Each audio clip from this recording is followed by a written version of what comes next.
श्री गणेशाय नमः। नमस्कार मित्रों, मैं भी ज्योतिषी विषय पर अपनी बात आपसे साझा करने का प्रयास कर रहा हूँ। यह मेरा पहला प्रयास है। पिक्चर या क्वालिटी आवाज़ में कहीं दिक्कत महसूस हो तो यह भूल चूक है, थोड़ा इग्नोर करें। अगर आप कर्ज के दलदल में फंस गए हैं तो अपनी जन्म तारीख, जन्म स्थान और समय कमेंट में लिखें।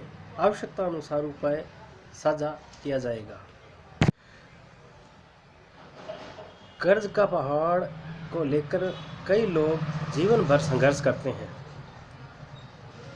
बहुत बार ऐसा होता है कि व्यक्ति अपनी मेहनत, ईमानदारी और संकल्प के बावजूद कर्ज के दानों से छुटकारा नहीं पा पाते। यह कहानी एक ऐसी महिला की है जो कर्ज से निपटने के लिए हर संभव प्रयास कर रही है, फिर भी वह उसे छुटकारा नहीं पा रही है। इसके माध्यम से हम यह समझने की प्रयास करेंगे ज्योतिषीय दृष्टिकोण से इस समस्या को कैसे हल किया जा सकता है। कहानी का शीर्षक जो रखा गया है वह कर्ज का दानव है। सपना नाम की एक महिला थी जो एक छोटे से शहर में रहती। उसका जीवन साधारण था, लेकिन उसने कभी भी मेहनत से जी नहीं चुराया।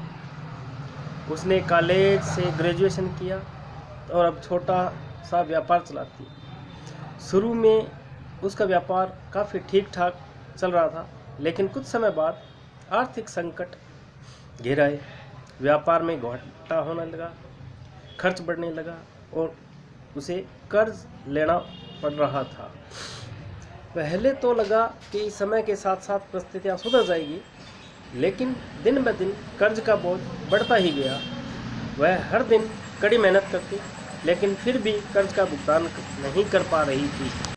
सपना के पास सभी तरीके थे। उसने बैंकों से लोन लिया, निजी लोन के जरिए धन जुटाया और कई बार अपनी संपत्ति तक बेच दी, लेकिन कर्ज की स्थिति में कोई सुधार नहीं हो रहा था।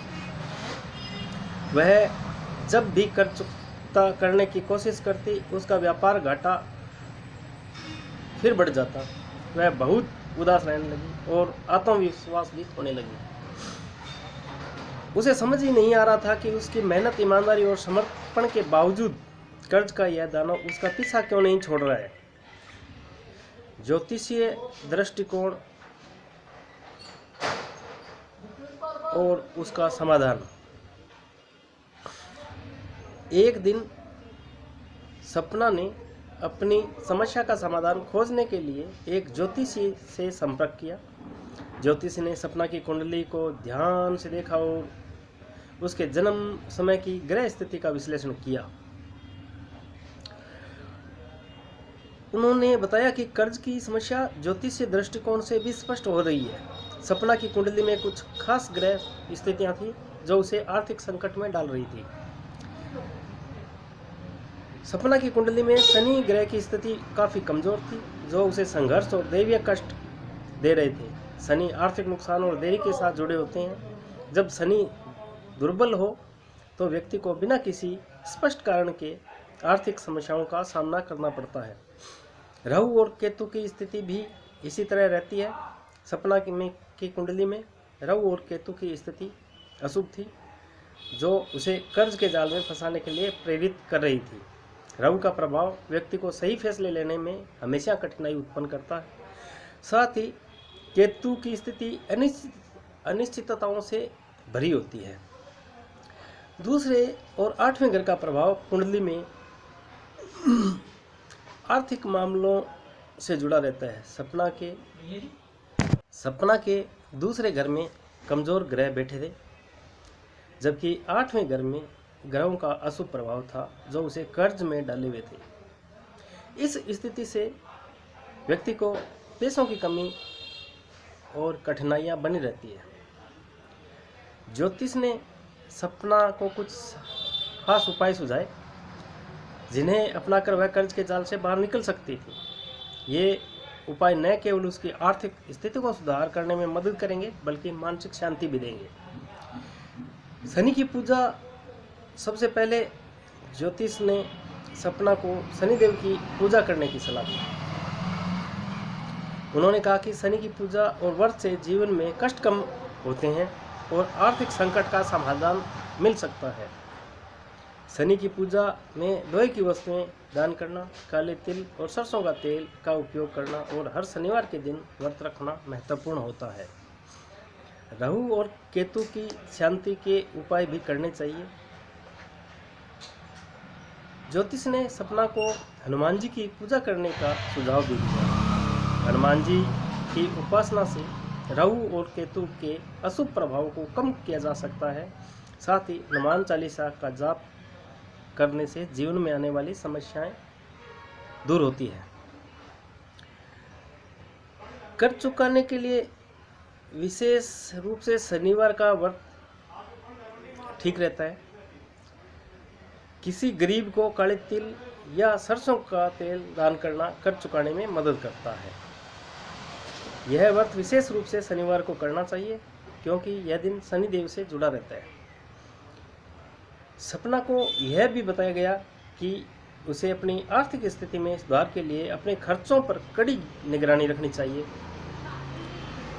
एक स्पष्ट बजट बनाना और उसका पालन भी करना चाहिए और किसी भी गैर आवश्यक खर्च को कम करना उसकी स्थिति में कुछ सुधार ला सकता है।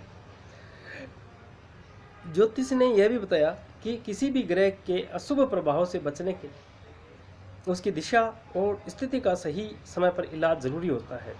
कई बार ग्रहों के परिवर्तन से भी आर्थिक समस्याएं हल हो जाती है। सपना ने ज्योतिषी के उपायों को गंभीरता से लिया और नियमित रूप से पूजा पाठ करना शुरू किया। उसने शनि की पूजा, हनुमान जी की उपासना और दूसरे बताए गए उपायों को अपनाया। इसके साथ ही उसने अपने खर्चों पर भी ध्यान दिया और धीरे धीरे उसका व्यवसाय सुधरने लगा। कर्ज का बोझ कम होने लगा और वह खुद भी अपने आप को मानसिक रूप से शांत महसूस करने लगी। कुछ महीनों बाद सपना ने महसूस किया कि वह अब कर्ज के दानव से पूरी तरह मुक्त हो चुकी थी। उसके व्यापार में वृद्धि और कर्ज का भुगतान भी कर दिया गया। इसी से एक निष्कर्ष निकलता है कि कर्ज की समस्या का समाधान केवल कड़ी मेहनत और सही दिशा में प्रयास करने से ही नहीं बल्कि कुछ उपायों से भी संभव हो सकता है। हमारे काम करने का तरीका और कुछ प्रारब्ध से मिला उसके कारण भी कर्ज की समस्याएं उत्पन्न हो जाती है जो हमारी कुंडली में स्पष्ट दिखाई देती है। अगर हम व्यक्ति की कुंडली में अशुभ ग्रह स्थितियां हो तो उस पर ध्यान देने से जीवन में सकारात्मक बदलाव आ सकते हैं। सपना की कहानी यह बताती है कि जब मेहनत के साथ सही उपायों को अपनाया जाए तो कर्ज का बोझ हल्का हो सकता है और सफलता की राह प्रशस्त हो सकती है। मित्रों, यह मेरा पहला प्रयास है। अगर कुछ गलती रही हो तो उसको इग्नोर कर दें। अपनी कुंडली का विश्लेषण अगर करवाना चाहते हैं जिसमें केवल कर्ज के उपायों के बारे में बताया जाएगा, किसी प्रकार का कोई शुल्क नहीं है। हम चाह रहे हैं जो लोग परेशान हैं ईश्वर उनकी परेशानियों को दूर करे। इसी के साथ जय श्री राम।